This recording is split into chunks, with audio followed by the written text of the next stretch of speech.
मैं वहां अकेली खटठी थी और उसने आकर मुझे पीछे से अपनी बाहों में ले लिया।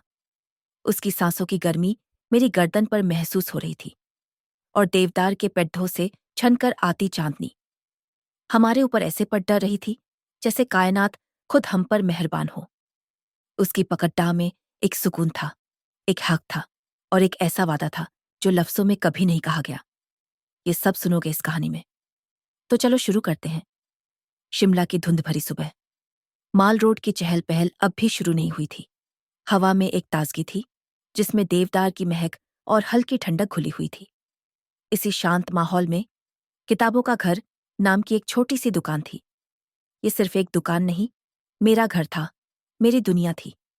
दुकान के ऊपर ही हमारा छोटा सा लकड़ी का घर था जहां मैं अपने पापा के साथ रहती थी। मैं, आन्या, 27 साल की एक लड़डछी जिसकी दुनिया इन्हीं किताबों के पन्नों और शिमला की वादियों तक सीमित थी। पापा कहते थे कि मेरी आंखों में सपने हैं, पर शायद मैं उन सपनों को हकीकत में बदलने से डरती थी। मुझे लिखना पसंद था, पर मेरी डायरी के पन्ने मेरे सबसे बड्ढे राजदार थे। उस दिन भी मैं रोज की तरह दुकान की सफाई कर रही थी। पुरानी किताबों की महक मुझे हमेशा से पसंद थी। ऐसा लगता था जैसे हर किताब में एक कहानी है, एक जिंदगी है जो किसी के छूने का इंतजार कर रही है। मैंने खिड़की के शीशे साफ किए जिससे बाहर का नजारा और भी साफ दिखने लगा। रिज मैदान पर कुछ लोग सुबह की सैर कर रहे थे और दूर पहाड़ियों पर कोहरा ऐसे छाया हुआ था जैसे किसी ने सफेद चादर बिछा दी हो। घंटी बजी। मैंने पलटकर देखा। दरवाजे पर एक अजनबी खद्दा था, लंबा कुद, कंधे पर एक पुराना कैमरा लटका हुआ और आंखों में एक अजीब सी गहराई। उसके बाल बिखरे हुए थे, जैसे हवा से बातें करके आया हो। उसने एक गहरी नीली जैकेट पहनी थी जो शिमला की ठंड के लिए काफी नहीं लग रही थी। माफ कीजिए, क्या ये दुकान खुली है? उसकी आवाज में एक खनक थी जो दुकान की खामोशी में गूंज गई। जी, खुली है, मैंने मुस्कुराकर कहा। आइए। वो अंदर आया और दुकान को ऐसे देखने लगा जैसे कोई खोया हुआ मुसाफिर अपनी मंजिल तलाश रहा हो। उसकी नजरें हर शेल्फ पर घूम रही थीं।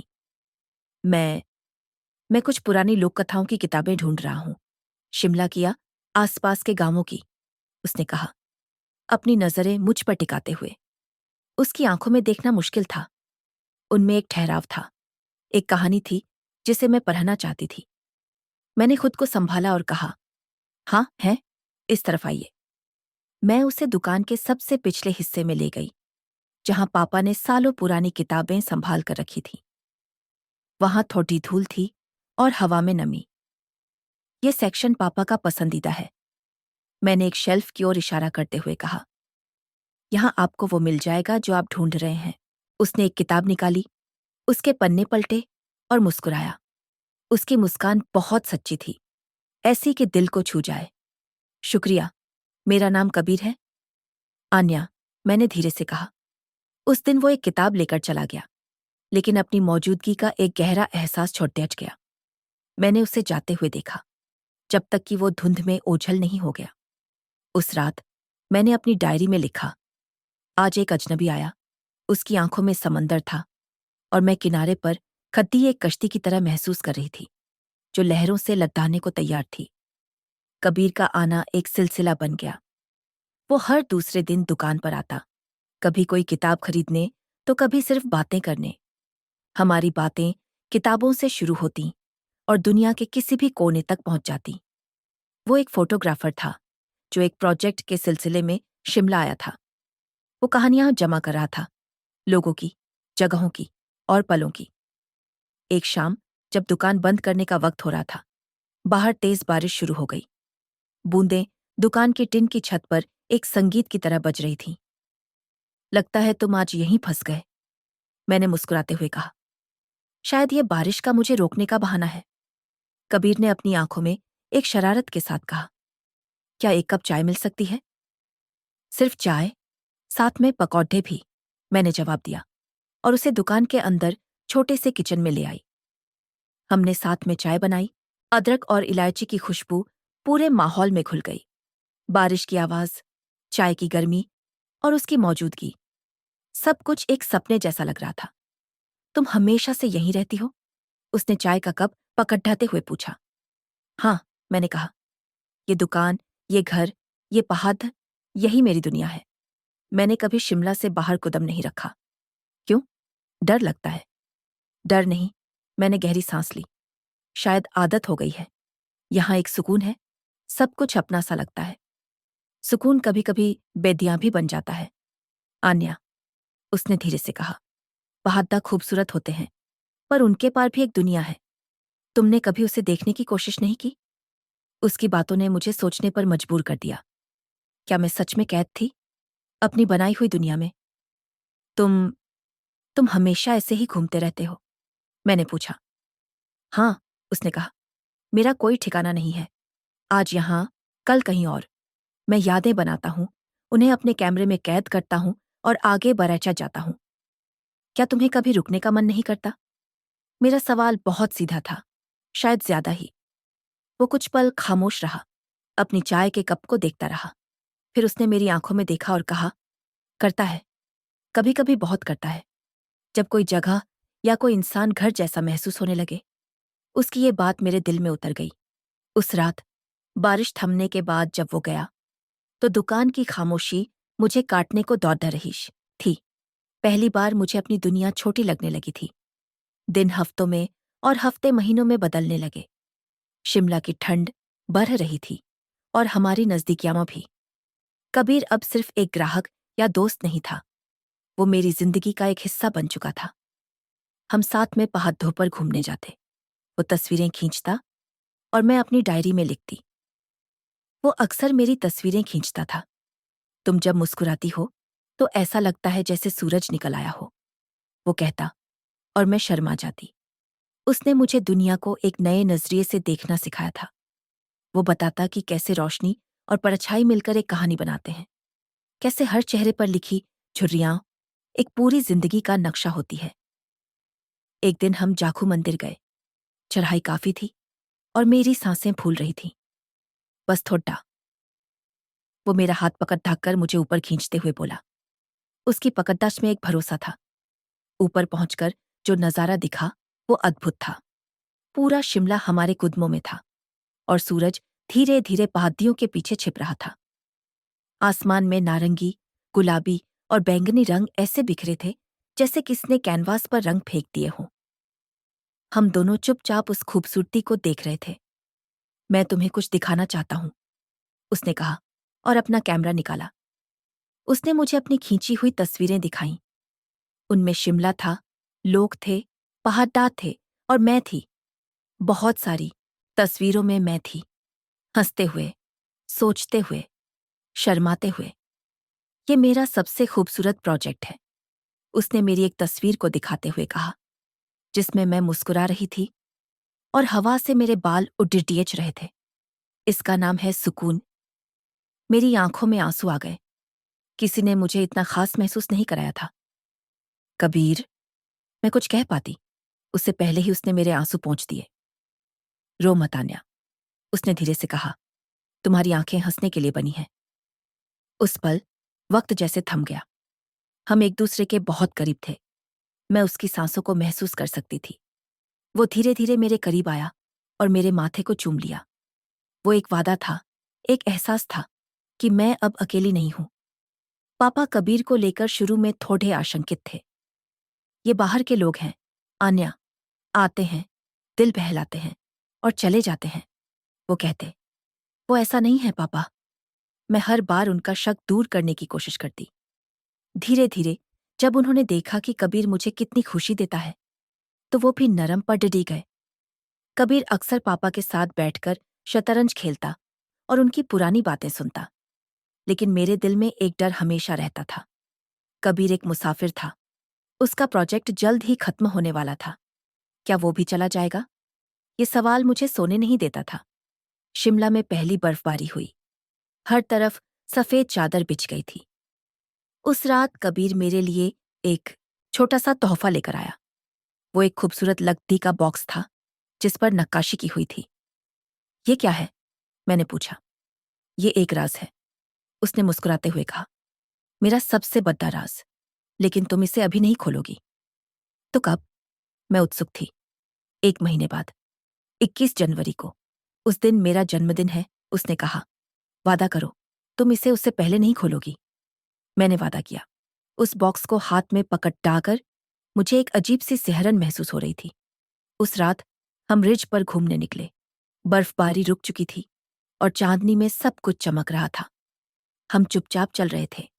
हमारे जूते बर्फ में धंसने की आवाज खामोशी को तोड़ रही थी। हम एक सुनसान कोने में आकर रुक गए, जहां से पूरी घाटी दिख रही थी। मैं रेलिंग के सहारे खद्दी घाटी की खूबसूरती को देख रही थी। तभी कबीर मेरे पीछे आया और मुझे अपनी बाहों में भर लिया। ये वही पल था जिसका जिक्र मैंने कहानी की शुरुआत में किया था। उसकी पकड़ दृढ़ मजबूत थी और उसका सिर मेरे कंधे पर टिका हुआ था। आन्या, उसने लगभग फुसफुसाते हुए कहा, मैं तुमसे प्यार करता हूं। ये 3 शब्द नहीं थे, ये मेरी पूरी कायनात थे। मैं पलटी और उसकी आंखों में देखा। उनमें वही गहराई थी, लेकिन आज उसमें सिर्फ मेरे लिए प्यार था। मैंने अपनी पूरी जिंदगी सफर किया है, एक ठिकाने की तलाश में, उसने कहा, मेरे चेहरे को अपने हाथों में लेते हुए। मुझे लगता है मेरा सफर तुम पर आकर खत्म होता है। मेरा ठिकाना तुम्हारी आंखें हैं। मैं भी तुमसे प्यार करती हूं कबीर, मैंने रोते हुए कहा। बहुत ज्यादा। उसने मेरे आंसू पोंछे और मेरे होंठों को चूम लिया।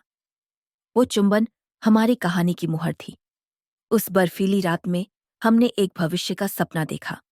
एक घर जिसमें किताबें होंगी, एक कैमरा होगा और बहुत सारा प्यार होगा। लेकिन खुशी अक्सर अपने साथ एक डर लेकर आती है। अगले दिन कबीर के पास उसकी एजेंसी से फोन आया। अपने प्रोजेक्ट के आखिरी हिस्से के लिए स्पीति घाटी के एक दूर दराज गांव जाना था। बस 2 हफ्ते की बात है, उसने मेरा हाथ पकड़ते हुए कहा। मैं जल्दी वापस आ जाऊंगा, अपने जन्मदिन से बहुत पहले, और फिर मैं कहीं नहीं जाऊंगा। हम पापा से बात करेंगे। मेरा दिल डूब रहा था।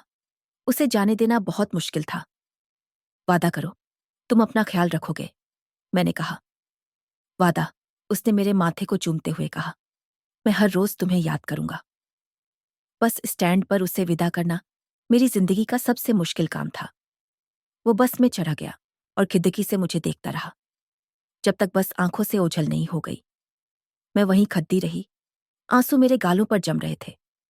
पहला हफ्ता धीरे धीरे बीता। मैंने खुद को दुकान के कामों में व्यस्त रखा। हर रोज मैं उसके आने का इंतजार करती। हर फोन की घंटी पर मेरा दिल धड़क उठता। उसने कहा था कि वहां नेटवर्क की समस्या होगी, पर जैसे ही मौका मिलेगा वो फोन करेगा। दूसरा हफ्ता भी बीत गया। अब मेरी बेचैनी बढ़ने लगी थी। 2 हफ्ते पूरे हो चुके थे। उसे अब तक लौट आना चाहिए था।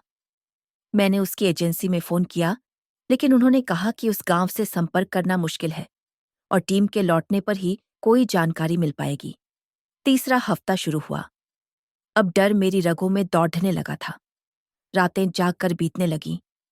पापा मुझे हिम्मत देते, पर उनकी आंखों में भी चिंता साफ दिख रही थी। हर सुबह मैं एक उम्मीद के साथ उठती और हर रात वो उम्मीद टूट जाती। दिन गुजरते रहे। एक एक दिन 1 साल जैसा लग रहा था। और फिर वो दिन आया, 21 जनवरी, कबीर का जन्मदिन। वो नहीं लौटा था। उसकी कोई खबर नहीं थी। मेरी आंखों से आंसू बह रहे थे। मैंने कांपते हाथों से अलमारी से वो लकड़ी का बॉक्स निकाला। आज मैं इसे खोल सकती थी। शायद इसमें मेरे लिए कोई पैगाम हो, कोई खाहत हो, जिससे मुझे पता चले कि वो कहाँ है।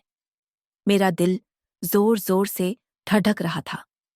मैंने धीरे से बॉक्स का ढक्कन खोला।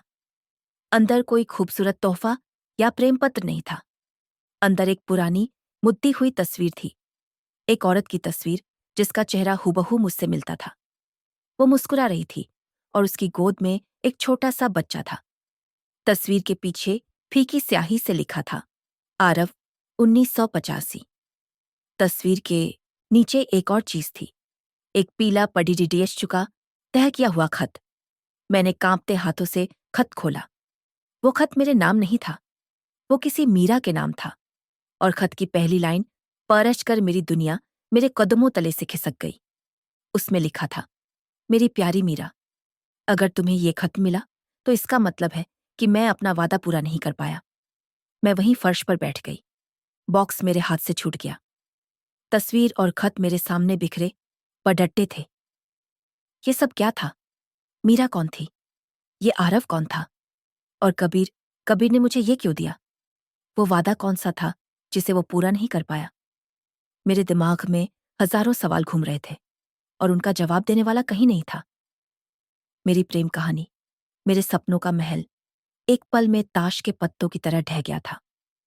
कबीर का राज अब मेरे सामने था, लेकिन इस राज ने मुझे जवाब देने की बजाय अनगिनत नए सवालों के अंधेरे में धकेल दिया था। मेरे सामने जमीन पर बिखरा वो खत और तस्वीर सिर्फ कागज के टुकड़े नहीं थे, वो मेरे वजूद को हिला देने वाला एक भूकंप थे। कबीर कहाँ था? ये सवाल पीछे छूट गया था। अब सबसे बड़ा सवाल ये था कि कबीर कौन था? मीरा, आरव, विक्रम। खत में लिखने वाले का नाम विक्रम था। उसने मीरा को संबोधित करते हुए लिखा था कि कैसे उन्हें जमाने ने अलग कर दिया, कैसे उनके प्यार को किसी की नजर लग गई। उसने अपने बेटे आरव का जिक्र किया था, जिसे उन्हें मजबूरी में खुद से दूर करना पड़ता था। खत के आखिर में लिखा था कि वो एक दिन जरूर लौटेगा, अपनी मीरा और अपने आरव के लिए। मेरा दिमाग सुन्न था। उस तस्वीर में जो औरत थी, वो हूबहू मेरी तरह दिखती थी। नहीं, वो मेरी माँ की तरह दिखती थी। मेरे पास माँ की सिर्फ एक ही तस्वीर थी, जो पापा ने संभाल कर रखी थी। मैंने भागकर अपने कमरे से वो तस्वीर निकाली और दोनों को मिलाया। कोई शक नहीं था, वो औरत मेरी माँ थी। पापा ने मुझे बताया था कि मेरी माँ, जिनका नाम भी मीरा था, मुझे जन्म देते वक्त गुजर गई थी। मैं कभी उनसे नहीं मिली, सिर्फ तस्वीरों में देखा था। पर इस कहात और इस तस्वीर ने एक नई भयावह कहानी सामने ला दी थी। अगर ये तस्वीर मेरी माँ की है, तो उनकी गोद में ये बच्चा आरव कौन है? और विक्रम कौन है? मेरे पापा का नाम तो प्रकाश है। मेरे अंदर एक तूफान उठा। मैं वो खत और तस्वीर लेकर पापा के पास गई। वो दुकान में हिसाब लिख रहे थे। मुझे उस हालत में देखकर वो घबरा गए। क्या हुआ बेटा? कबीर की कोई खबर आई? मैंने बिना कुछ कहे वो कहत और तस्वीर उनके सामने मेज पर रख दी। उन्हें देखते ही पापा का चेहरा सफेद पड्डे डेडेच गया। उनके हाथ कांपने लगे और कलम उनके हाथ से छूट गया। उन्होंने तस्वीर उठाई और उसे ऐसे देखने लगे जैसे कोई पुराना भूला हुआ दर्द फिर से जाग गया हो। ये तुम्हें कहाँ से मिला?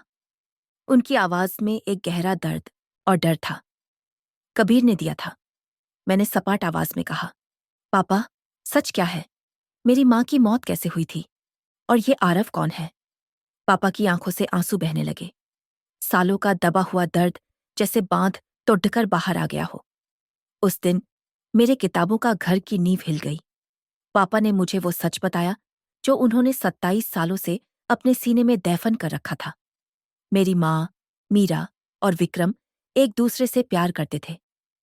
विक्रम एक आर्मी ऑफिसर था, जिसकी पोस्टिंग शिमला में हुई थी। लेकिन मेरे नाना नानी इस रिश्ते के सख्त खिलाफ थे। उन्होंने जबरदस्ती मेरी माँ की शादी एक भले और सीधे साधे इंसान, यानी मेरे पापा प्रकाश से कर दी, जो शिमला के एक जाने माने परिवार से थे। शादी के बाद भी माँ कभी विक्रम को भुला नहीं पाई। वो एक घुटन भरी जिंदगी जी रही थी और इसी दौरान उन्होंने आरव को जन्म दिया। आरव विक्रम का बेटा था। ये राज उन्होंने दुनिया से छुपाए रखा, लेकिन समाज के डर और परिवार के दबाव में उन्हें आरव को शिमला से दूर एक अनाथालय में छोड़ना पड़ा। ये उनकी जिंदगी का सबसे दर्दनाक फैसला था। कुछ साल बाद मेरा जन्म हुआ। मैं पापा प्रकाश की बेटी थी, लेकिन मेरे जन्म के बाद भी माँ की बेचैनी कम नहीं हुई। वो हर पल उस अपराध बोध में जीती थी कि उन्होंने अपने पहले बेटे को छोड़ बेच दिया। एक दिन विक्रम वापस आया। वो माँ को अपने साथ ले जाना चाहता था और माँ अपने प्यार के आगे मजबूर होकर अपनी छोटी सी बेटी यानी मुझे और अपने पति को छोड़कर विक्रम के साथ चली गई। वो दोनों दिल्ली जा रहे थे, पापा ने रोते हुए बताया। लेकिन रास्ते में उनकी बस का एक्सीडेंट हो गया। बहुत भयानक हादसा था। किसी के बचने की खबर नहीं थी। मुझे बताया गया कि तुम्हारी माँ, वो अब इस दुनिया में नहीं रही। मैं पत्थर की तरह सुनने बैठी, सब सुन रही थी। मेरी माँ मुझे छुड़ाकर चली गई थी। मेरा एक भाई भी था जिसके बारे में मुझे कभी पता ही नहीं चला। तो कबीर, मेरा गला रूंध गया। हाँ, पापा ने मेरी आंखों में देखते हुए कहा, अगर उसके पास ये खैत और तस्वीर है तो वो कोई और नहीं, वो आरव है, तुम्हारा भाई, मेरा भाई। कबीर मेरा भाई है, जिस इंसान से मैंने अपनी पूरी कायनात समझकर प्यार किया, वो मेरा भाई है। ये एहसास प्यार के एहसास से 1000 गुना ज्यादा ताकतवर और दर्दनाक था। वो मेरे करीब इसलिए नहीं आया क्योंकि उसे मुझसे प्यार था। वो मेरे करीब इसलिए आया क्योंकि उसे मुझ में अपनी माँ की झलक दिखती थी। वो अपनी माँ को ढूंढ रहा था, अपनी जड्ढों को तलाश रहा था, और उसकी तलाश उसे मेरे पास ले आई, अपनी बहन के पास, जिससे वो अनजान था। हमारी प्रेम कहानी एक झूठ थी, एक खूबसूरत, दर्दनाक झूठ। अब मेरे लिए सिर्फ एक ही मकसद था, कबीर को ढूंढना। नहीं, आरव को ढूंढना, मेरे भाई को ढूंढना। मैंने तुरंत स्पीति के लिए निकलने का फैसला किया। पापा ने मुझे रोकने की कोशिश की, लेकिन मेरी आंखों में जो जुनून था, उसे देखकर वो चुप हो गए। स्पीति का रास्ता खतरनाक था और मौसम बहुत खराब। खबरें आ रही थीं कि भारी बर्फबारी और लैंडस्लाइड की वजह से कई रास्ते बंद हो गए थे और कई गांवों का संपर्क टूट गया था। लेकिन मैं नहीं रुकी। मैंने एक टैक्सी की और निकल पड़े टीछी। सफर मुश्किल था। हर पल दिल में एक ही दुआ थी कि मेरा भाई सुरक्षित हो। वो दर्द, वो धोखा, वो प्यार, सब कुछ पीछे छूट गया था। अब सिर्फ एक बहन की तड़िस्वित थी अपने भाई के लिए। कई दिनों के मुश्किल सफर और जगह जगह रुकने के बाद मैं उस इलाके के बेस कैंप तक पहुंची, जहां से रेस्क्यू ऑपरेशन चलाया जा रहा था। माहौल बहुत तनावपूर्ण था। लोग अपनों को ढूंढ रहे थे, रो रहे थे, प्रार्थना कर रहे थे। मैंने आर्मी के अफसरों को कबीर की तस्वीर दिखाई। ये एक फोटोग्राफर है, शायद गाजा के पास किसी गांव में फंसा हो। मैडम, हालत बहुत खराब है, एक अफसर ने कहा। हम कोशिश कर रहे हैं, लेकिन कई लोग अभी भी लापता हैं। मैं वहीं एक टेंट में रुक गई। हर दिन मैं उन लोगों की लिस्ट देखती जिन्हें बचाया गया था। हर लिस्ट में मैं एक ही नाम ढूंढती, कबीर या आरव। दिन बीतते गए। उम्मीद कमजोर पड़ डिश रही थी। क्या मैं उसे ढूंढने में बहुत देर कर चुकी हूं? क्या किस्मत ने हमें मिलाने से पहले ही हमेशा के लिए जुदा कर दिया? एक शाम मैं हिम्मत हारकर कैंप के बाहर एक पत्थर पर बैठी थी। बर्फीली हवाएं चल रही थीं और अंधेरा हो रहा था। तभी एक आर्मी का जवान मेरे पास आया। मैडम, आप कबीर नाम के किसी शख्स को ढूंढ रही थी? मेरा दिल उछलकर मेरे हलक में आ गया। हाँ, क्या वो मिला? एक शख्स मिला है। सिर पर चोट लगने की वजह से वो बेहोश है। उसके सामान में एक कैमरा और शिमला की कुछ तस्वीरें मिली हैं। हम उसे पास के आर्मी हॉस्पिटल ले जा रहे हैं। मैं उसके पीछे भागी। हॉस्पिटल के एक छोटे से कमरे में एक बेड पर वो लेटा हुआ था। उसका सिर पट्टियों से बंधा था, चेहरे पर खरोंचें थीं, लेकिन वो जिंदा था। वो सांस ले रहा था। वो मेरा कबीर था, मेरा आरव, मेरा भाई। मैं उसके बेड के पास बैठ गई और उसका हाथ थाम लिया। मेरे आंसू रुक नहीं रहे थे। ये खुशी के आंसू थे, दर्द के थे, या उस अजीब से रिश्ते के थे जिसे अभी तक कोई नाम नहीं मिला था? मुझे नहीं पता। कई दिनों के बाद कबीर को होश आया। जब उसने आंखें खोली तो सबसे पहले मुझे देखा। आन्या, उसकी आवाज बहुत कमजोर थी। तुम यहां? उसके चेहरे पर एक सुकून भरी मुस्कान थी। मुझे अपने पास देखकर वो नहीं जानता था कि हमारे बीच अब सब कुछ बदल चुका है। मैं तुम्हें लेने आई हूं, मैंने सिर्फ इतना कहा। डॉक्टर ने बताया कि उसे सिर पर गहरी चोट आई है, जिसकी वजह से उसकी याददाश्त पर थोड़ा असर पड़ा है। उसे कुछ बातें धुंधली याद हैं। मैंने फैसला किया कि मैं उसे सच बताने में जल्दबाजी नहीं करूंगी। अभी उसका ठीक होना ज्यादा जरूरी था। हम वापस शिमला लौटे। सफर भर वो मेरा हाथ थामे रहा। वो मुझसे अपने अधूरे सपनों की बातें करता रहा, हमारे घर की, हमारी जिंदगी की, और मैं खामोशी से सुनती रही। हर लफ्ज मेरे सीने में एक खंजर की तरह उतर रहा था। जिस प्यार को सुनकर कभी मुझे खुशी होती थी, आज वो मुझे तकलीफ दे रहा था। शिमला पहुंचकर पापा उसे देखकर रो पड़े। उन्होंने उसे गले से लगा लिया। कबीर कुछ समझ नहीं पा रहा था। पर उसे भी पापा के गले लगकर एक अपनेपन का एहसास हुआ। धीरे धीरे वो ठीक होने लगा। वो अक्सर मुझसे पूछता कि मैं इतनी चुप क्यों रहती हूँ, इतनी बदली हुई क्यों हूँ। मैं हर बार कोई बहाना बना देती। मैं जानती थी कि मैं सच को ज्यादा दिन नहीं छुपा सकती। उसे हक था ये जानने का कि वो कौन है, कि मैं कौन हूं। एक सुबह जब सूरज की पहली किरणें पहाड़ों पर पड़ रही थीं, मैंने कबीर से कहा, मेरे साथ एक जगह चलोगे? वो मान गया। मैं उसे गाड़ी में बिठाकर शहर से दूर ले जाने लगी। हम एक पुरानी वीरान सी सड्ड ऐच्छक पर मुद्द गए। हम कहाँ जा रहे हैं अन्या? उसने पूछा। एक वादा पूरा करने, मैंने धीरे से कहा। गाड़ी एक पुरानी टूटी फूटी कॉटेज के सामने जाकर रुकी। वो कॉटेज सालों से बंद थी। उसके चारों तरफ जंगली घास उगाई थी। ये जगह? कबीर ने हैरानी से उस कॉटेज को देखते हुए कहा। मुझे लगता है मैंने इसे कहीं देखा है। हाँ, देखा है, मैंने कहा। अपने सपनों में, अपनी यादों में। हम गाड़ी से उतरे। मैंने अपने बैग से वो पुराना खंताए और वो तस्वीर निकाली। मैंने वो दोनों चीजें उसके हाथ में रख दी। ये तुम्हारी अमानत है, मैंने कहा। उसने खत और तस्वीर को देखा। उसके चेहरे पर उलझन के भाव थे। उसने तस्वीर को देखा, फिर मुझे देखा, फिर तस्वीर को। ये तो तुम्हारी तरह दिखती है, उसने कहा। नहीं, मैंने अपनी आवाज को मजबूत करते हुए कहा। ये हमारी माँ है, मीरा। उसने खत पढ़ना शुरू किया। जैसे जैसे वो पढ़ता गया, उसके चेहरे के भाव बदलते गए। उलझन की जगह हैरानी ने, और हैरानी की जगह एक गहरे सदमे ने ले ली। उसके हाथ कांपने लगे। उसने खत पूरा पढ़ा और फिर अपनी नजरें उठाकर मुझे देखा। उसकी आंखों में अब वो प्यार नहीं था, वो सपना नहीं था। उसकी आंखों में एक हकीकत का तूफान था, एक सदमा था, एक सवाल था। मैं शांत खद्दी रही, उसके कुछ कहने का इंतजार करती रही। मैंने उस कॉटेज की तरफ इशारा किया। ये वही घर है जिसका जिक्र विक्रम ने खात में किया है, जहां वो माँ के साथ एक नई जिंदगी शुरू करना चाहते थे। कबीर ने एक कदम पीछे लिया, जैसे उसे यकीन न हो रहा हो। वो मुझे देख रहा था, अपनी प्रेमिका को नहीं, बल्कि एक ऐसे राज को जिसने उसकी पूरी जिंदगी बदल दी थी। तो तुम? उसकी आवाज एक कांपती हुई फुसफुसाहट में बदल गई। तुम मेरी? मैंने एक गहरी सांस ली और सालों के दर्द, प्यार, धोखे और तड़प को समेटकर मैंने आखिरकार वो सच कह दिया जो हमारी किस्मत में लिखा था। मैं तुम्हारी बहन हूं आन्या। मेरा वाक्य वहीं हवा में तैरता रह गया।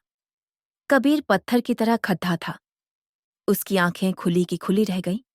उनमें एक खालीपन था, एक दर्द का समंदर था जो अभी अभी उसके अंदर टूटा था। वो मुझे देख रहा था, लेकिन शायद अब वो मुझे देख ही नहीं पा रहा था। उसके लिए मैं वो आन्या नहीं रही जिससे वो प्यार करता था। कहानी यहां खत्म नहीं हुई थी। असल में हमारी कहानी तो अब शुरू हुई थी। एक भाई और बहन की कहानी, जो प्यार की अनजानी राहों पर चलकर एक दूसरे से टकराए थे। हमारा भविष्य क्या होगा? क्या हम इस सच के साथ जी पाएंगे? क्या एक भाई बहन का रिश्ता उस प्रेम की जगह ले पाएगा जो हमारे दिलों में अनजाने में ही सही पर पनप चुका था?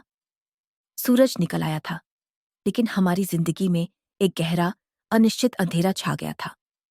और उस अंधेरे में हम दोनों खड़े थे, एक दूसरे के सामने, एक रिश्ते की दहलीज पर, जिसका नाम हमें खुद तलाशना था।